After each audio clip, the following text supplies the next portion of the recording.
Hello everyone, welcome to another episode. So last time when we went to Australia for the Border Gavaskar Trophy, we somehow we could break the Gabaka Ghamand. This time we could save the Gabaka Ghamand with some assistance from the rain, and the Test series is getting more and more interesting.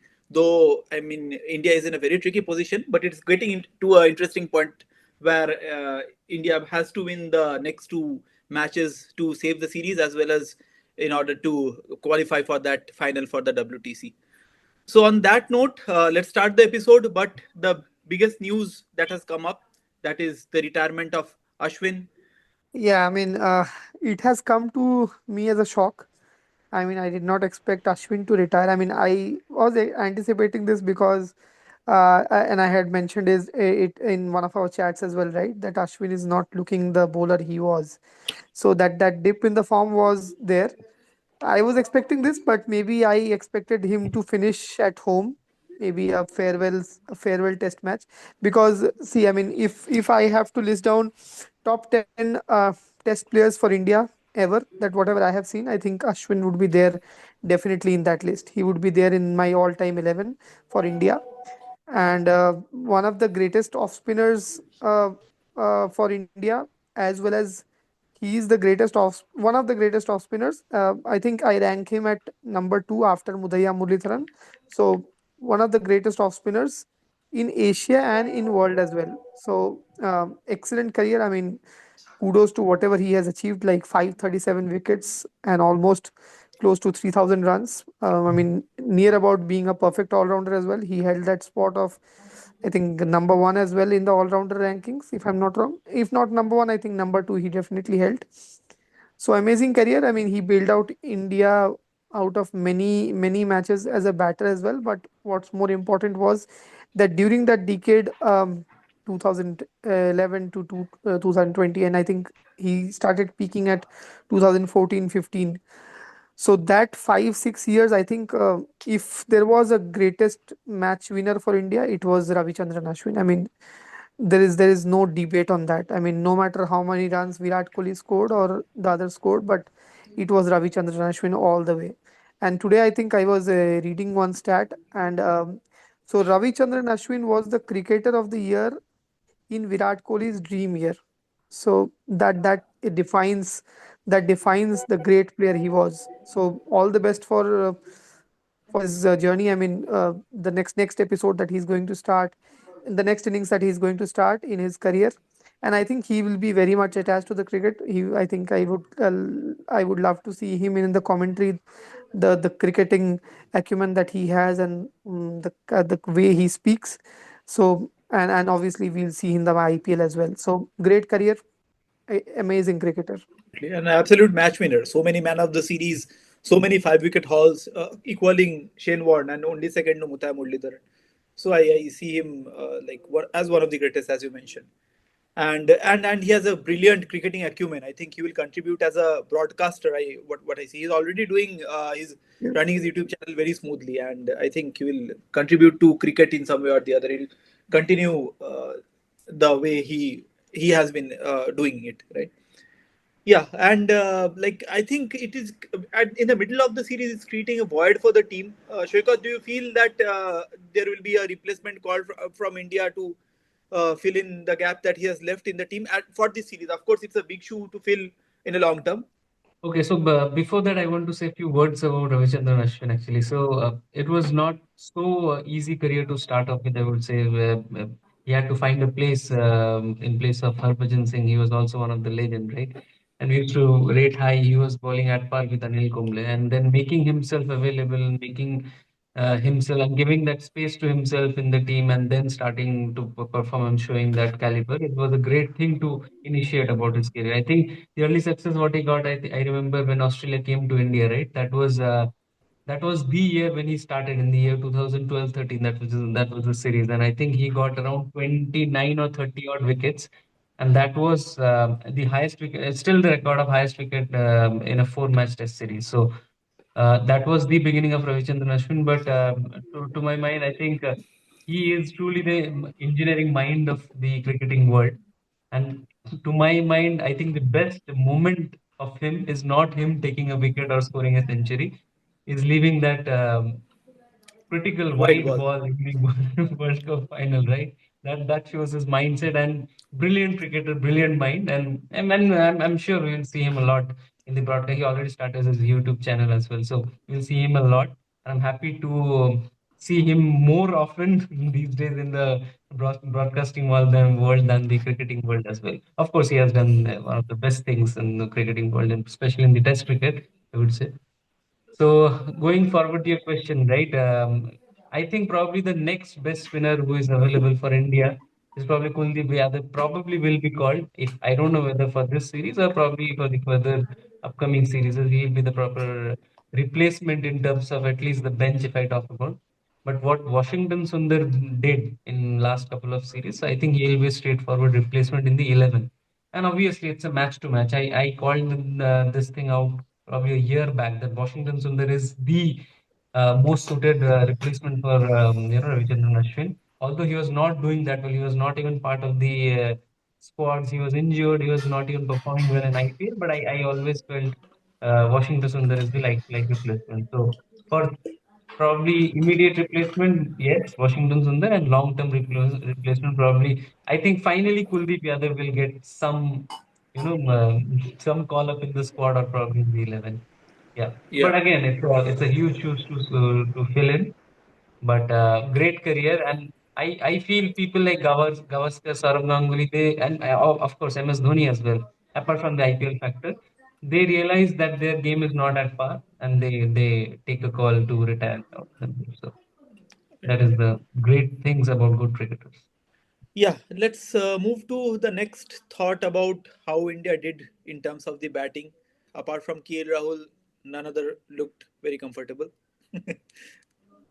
I think the weather played an important role in saving India's grace in this match. Uh, First couple of days, it seemed that India is almost going to give up this match and lose this match badly, but they came up quite well. The role that should have been played by 4, 5, 6 are being played by 7, 8, 9, 10. So India has only four set of players who do the bowling and batting. Rest are all moving.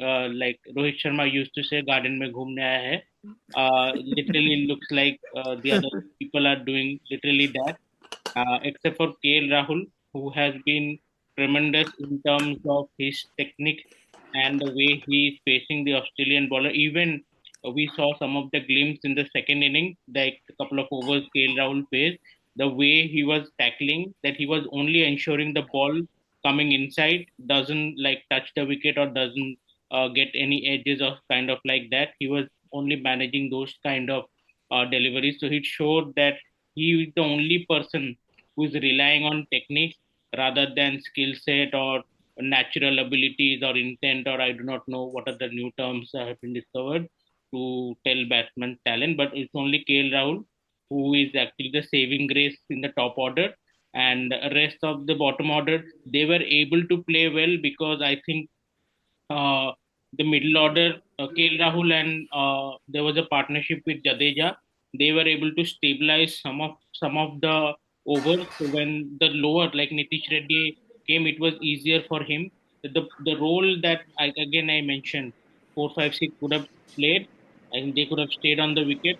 Jaiswal's wicket was it was a cheap wicket to go at that point of time. Had he stayed for long, this would have been a different ball game. But as I said, there is no hope from the middle order. So that is why this has been a very challenging thing for India, and it's a miracle that India was able to draw this match thanks to the rain. And Ardhendu like summed up the match very wonderfully. That earlier the lower order batsman used to play with the tail. Now the tail plays with the lower order Exactly. batsman. That has been the case. So yeah, Because Jadeja coming into the squad, that was a very big positive in terms of the batting at least. Though his role is much greater than that, but in terms of the batting he did wonderfully. Ardhendu? Yeah, exactly. I mean, if you see Jadeja's average in the last 2 years as well as a batsman, especially in an overseas condition. I mean, I was mentioning one stat, so his average is more than 50. It's almost 52, around 52 in away conditions. So Jadeja as a batter, he has improved, and I think he is. I think that New Zealand series failure was a one-off for him. I mean, as a batsman, he has succeeded, and he in fact has scored more runs than I think Virat Kohli or Rohit Sharma. So we expected this from Jadeja, and only thing is that this time Jadeja played consequential knock. Otherwise, most of his knocks are usually inconsequential.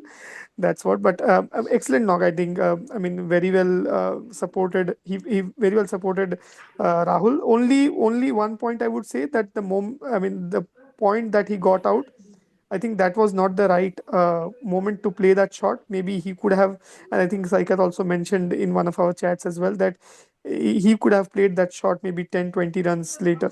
So that was the only thing. Otherwise, I think excellent knock, and it's a good addition to the team. His bowling is always questionable. I mean, I generally do not prefer a proper. I do not prefer a bowler in an overseas condition who cannot spin the delivery that much.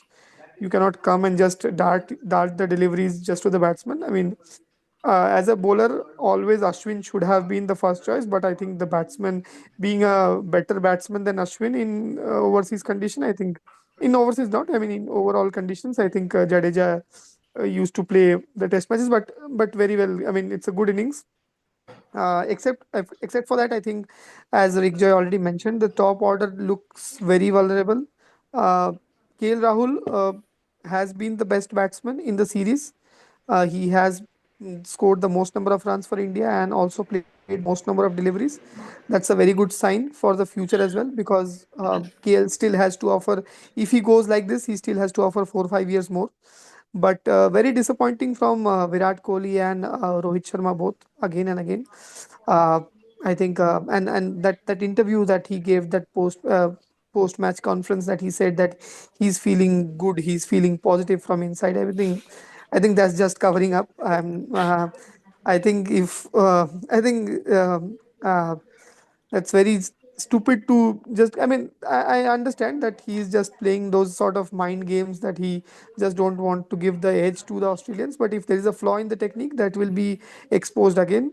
The only good thing for this Indian middle order is that the next two matches are in Melbourne and Sydney, where the batting is where it is a better condition for batting.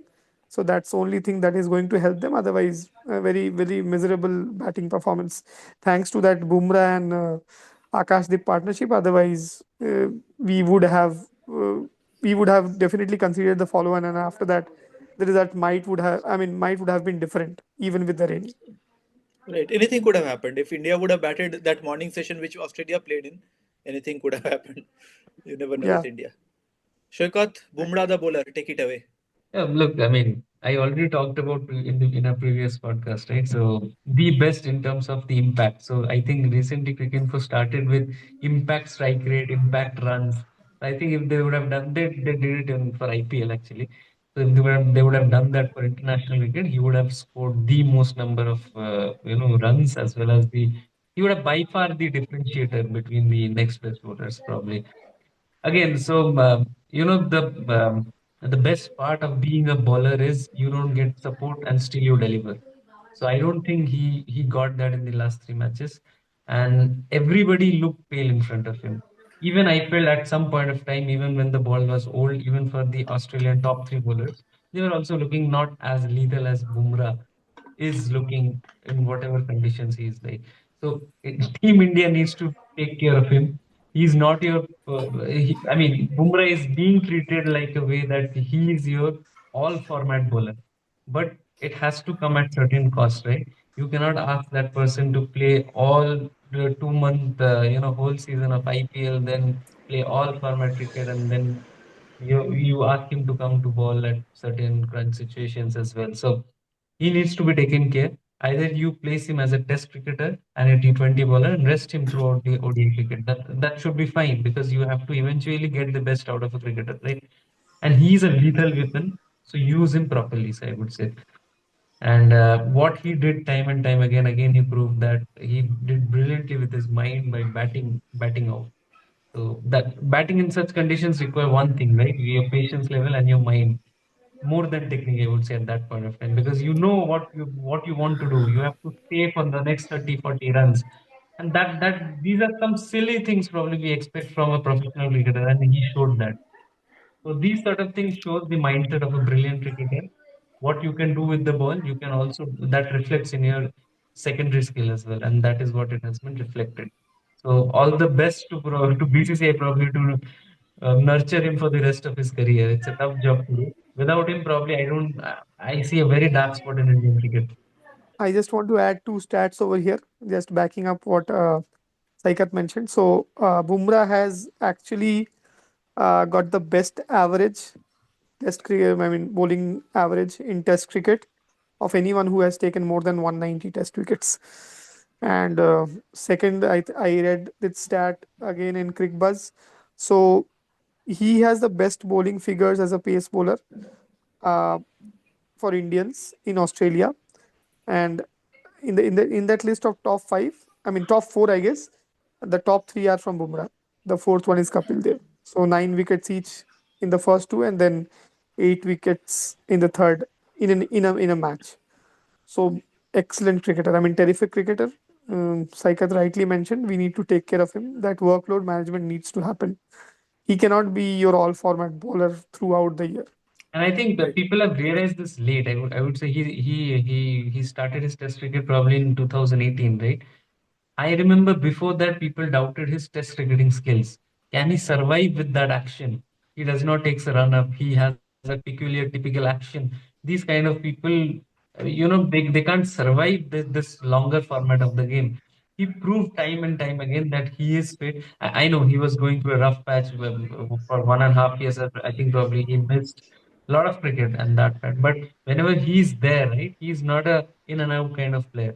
He proved time and time again that when he's in song, when he's fit, he makes sure he's firing, and that is the Correct. strongest part of someone's career. Sachin Tendulkar, we often talk compare Sachin and Virat. Yeah, the major differentiator is Virat Kohli doesn't get injured, right?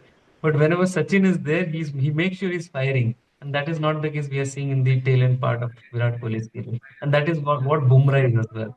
Bumrah always makes sure he gives his 100% whenever he's there. He makes sure he delivers. Right, and Yes. that attitude with the innings in the bat, with the bat, that actually ascertains the fact that India is missing the Bumrah, the captain. Yeah. Right, Correct. the attitude he showed with the bat, definitely like the same similar kind of attitude is expected out of a captain, which India is missing once Rohit Sharma has started captaining. Yeah, Rigjai, 2 matches left. Smith back to form with a century, and I think India, all the Indians should file an affidavit to change the name of Travis Head to Travis Headache by now. So, what do you feel like? What are the what is your opinion on that? So in the upcoming test, firstly, I want to start at to the first topic of this podcast, like Ashwin's retirement. So if you remember, while this announcement happened and the broadcast went back to the cricketing panel, Gavaskar and Hayden, they were not given any cue. So they were actually starting to say what was there in their mind. So instead of tributing Ashwin, they started questioning his retirement. And then suddenly somebody gave a cue to Mark Nicholas. He just stopped and then started, "Oh, Ashwin is such a great player and everything."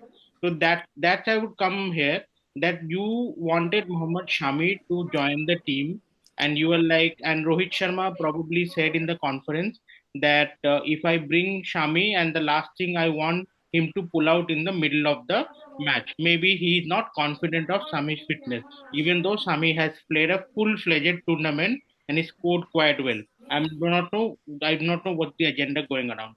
Secondly, I also disagree, like Mr. Gavaskar, that Ashwin shouldn't have retired right now, where we are little bit precarious, like we do not know how we are going to turn out in the next two matches. You never know that had India required two spinners in Sydney or not, and maybe there were other factors. So he could have waited till the end of the series, maybe he thought that India might lose the series, so it's better to go away rather than face like another series loss and then retire. So I think Ashwin is an intelligent cricketer, so he might have known that. So that is why he wanted his way out. Now India, even though I don't think there will be a combination issue, but still they will go with 14 players. I think, if I'm not wrong, with couple of reserves they have, but they do not have a spinning reserve. All the reserves are pacers, if I'm not wrong.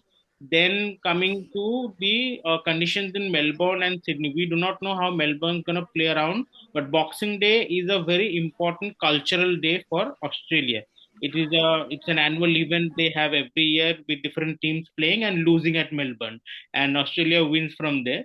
So I hope they will come at India. So only I think Virender Sehwag was able to counter them when he made that 196, and we 195, yeah 195, right? 193. yeah, but other than that, Australia is quite dangerous with those 90,000 crowd. Even though there will be a lot of South Asian and Indian support during this Boxing Day, I believe so. But still, it will be an It will be an electrifying atmosphere, and India might have to counter that kind of atmosphere. And it takes a lot of effort to make runs in Melbourne, right? You take a good shot, you play a beautiful cover drive, or not cover drive. Cover drive have been in a spot in this tournament. You played a straight drive and all, and then you have to take 2 3 runs to. There will be no boundary because the stadium is so large. So that will be one of the big challenging factor, the conditions for India. And as Ashwin has retired, so it will be a different looking team going there. But coming to Australia's point of view, Australia has regrouped like anything. Even with 10 players, they look formidable. They do not need Scott Boland or Josh Hazelwood. Their bowling can do well with Pat Cummins and Mitchell Stark itself alone. Jokes apart, but they were like quite upset that they couldn't make it 2-1. I think Pat Cummins said that in the interview. So they want to make it. They want a desperate win this time. So they are quite dangerous, I would believe, from mindset perspective. They will pounce on India. I think they will. What good about them is that they will retain the same combination. They won't have that much of change. I don't think they will have any change in the opening slot, even though Khwaja and Maxwini are not clicking that much. But I don't think they will disturb that spot. They will give them one more chance. So let's see how let's see how they make their team. But if Josh Hazelwood is injured, I don't think there's a lot of time from now. So if he's still injured, they might again bring back in Scott Boland, right? So their combination is pretty much constant. We know exactly what they're gonna do, but this time there will be like the way they have bounced back in this particular, like last one and this one. They are going to carry that momentum. And Smith's return to form, I think that will be the next topic of discussion.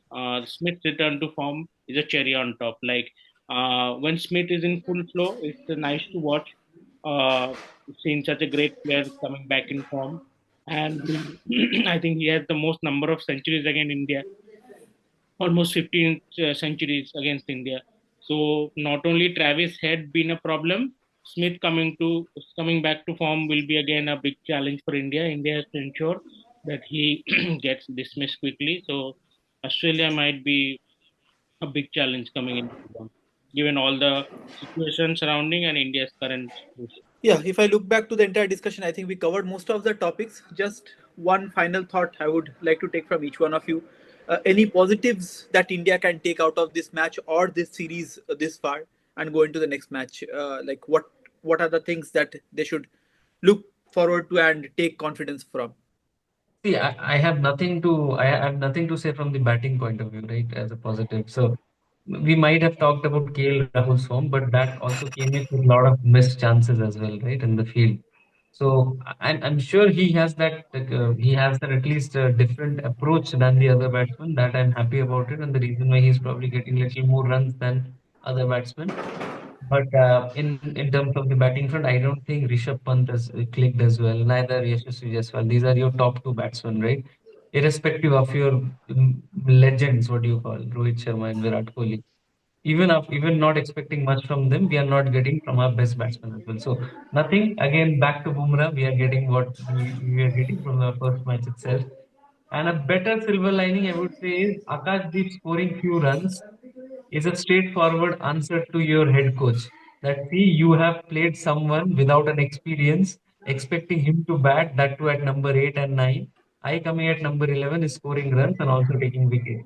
This is something straight to your head coach and saying you need to ponder in your thoughts. And this is a silver lining for me from this test match. Right. And his final day bowling was absolutely brilliant. The Brilliant it was. way he And was he is your bowler utilizing who the. is playing since your last 2, 3 series, right? So it's a no-brainer to give him the first opportunity and then try, someone who is playing his first match directly in Australia. Right, right. Ardindu, anything else that you look forward to in the next match? Yeah, yeah, right. I mean, the positives from this test match, again, there's nothing much from the batting front, but one thing is that Jadeja's batting, I think now we have a more assured number 6 or 7, number 7, right? Number 7 or number 8. So Nitish Reddy and Jadeja, I think they give more comfort to the Indian bowling, Indian batting lineup. So that is one positive that I would like to say. I mean, because even with Sundar or Ashwin, I think it was a bit fragile. I mean, the batting lineup looked more fragile at in the lower order, but I think addition of Jadeja, that's a good thing, and he's scoring that 77. That's a positive for India. And definitely Akashdeep, the bowler. So as we were discussing throughout, I think, and Saikat also mentioned that Bumrah was not getting any support, right? But the way Akashdeep bowled today, he was excellent. He was right on the money. I mean, he troubled. I think, and in the chat, I think in the WhatsApp chat, right? I mentioned that Akashdeep, Travis Head was looking more uncomfortable to Akashdeep than Bumrah. I think he was scoring boundaries against Bumrah, but he was finding it difficult against Akashdeep. Maybe because of the approach, but I still think that Akashdeep was troubling him. So that is one good positive for him, I think. And we have talked about it as well in the previous series as well, right? Akashdeep, in the absence of Shami, he should be your second choice bowler. It should not be Siraj. Someone bowling with scrambled seam from the right go cannot be your top bowler, right? You have to you have to do that normal in swing out swing, and then you should go to scrambled seam. But nonetheless, I think Akashdeep is one good positive. Apart from that, one one thing that I would like to see is that, as I mentioned, that the pitches in Melbourne and SCG, they are better batting pitches. Hopefully, India would perform better there. I think hopefully Virat Kohli can get some runs over there. Not sure about Rohit Sharma. I'm not much hopeful about him, but hopefully Virat Kohli can get some runs over there. And Rishabh Pant not firing till now is a problem, but it also gives me hope, because the kind of player he is, the kind of caliber he has, and the kind of match winner he is, he's certainly due for some runs, and I hope that comes in the final two test matches. And Rigja and I, being visual aesthetics enthusiasts, we always love watching cricket in Australia. No matter what, we look forward to that. And even the Boxing Day test, it's very beautiful with that Magra Foundation thing coming up, everybody wearing pink and all. So it's visually very aesthetic, right, Rigja? They everyone from the Ah, Australian squad, they will wear pink jerseys, and every like all the iconography throughout the stadium, the logos and everything will turn into pink. So it is Right. dedicated to Magra's late wife, who died from cancer, if I'm not wrong. So that was yeah. one of a fundraiser. We have a similar concept in Australia, South Africa, and England too. There for Andrew Strauss and others. But for Australia, I think, and I'm not sure they do that on the Boxing Day or not. Let's Okay. see. I was. Yeah. Let's Let's see. Yeah. But anyway, like it would be a beautiful test match to watch. And I hope MCG. that A it. packed up MCG is always a visual Right. watch. And I hope that India gives some fight. Otherwise, it will be a very bland kind of test series to watch from here on. Like the parity between the two teams is increasing as the days are increasing in this series, right? So I hope that India gives some fight. Some of the batters come back to form. Rohit towards the end of his career at least earned some respect before bidding farewell whenever he does that. I'm not sure if he will do that in the series or any other series, but at least he should earn that respect. And I love the fact that when seniors retire, I think they deserve that respect. They have done a lot throughout their career. They like when they are young, they sacrifice a lot to get to that stage, and they play a elaborate career. But if gets a bit bitter towards the end of the career, that actually dampens the entire career, I would say. So looking forward to everything that is coming towards us. And on that note, I think we can close this discussion for today. The next discussion which we are going to have is about a wrap up of this entire year of 2024, and we are preparing well for that also, along with every other preparation that is going on for this test series for Indian team. We are also trying to get ourselves prepared for a good summary that we can bring forward to you, where we cover as many aspects as possible and everything that has gone interesting in the world of cricket in 2024. So yeah, that is it in terms of this podcast. I think we covered all the points in terms of the test in Gaba, and we look forward to again coming back and presenting more interesting facts and uh, everything that about the world of cricket to you. Thank you, everyone. Please subscribe to our channel. And on that note, goodbye, everyone. Bye. Thank you. Bye Happy bye. Bye. New Year.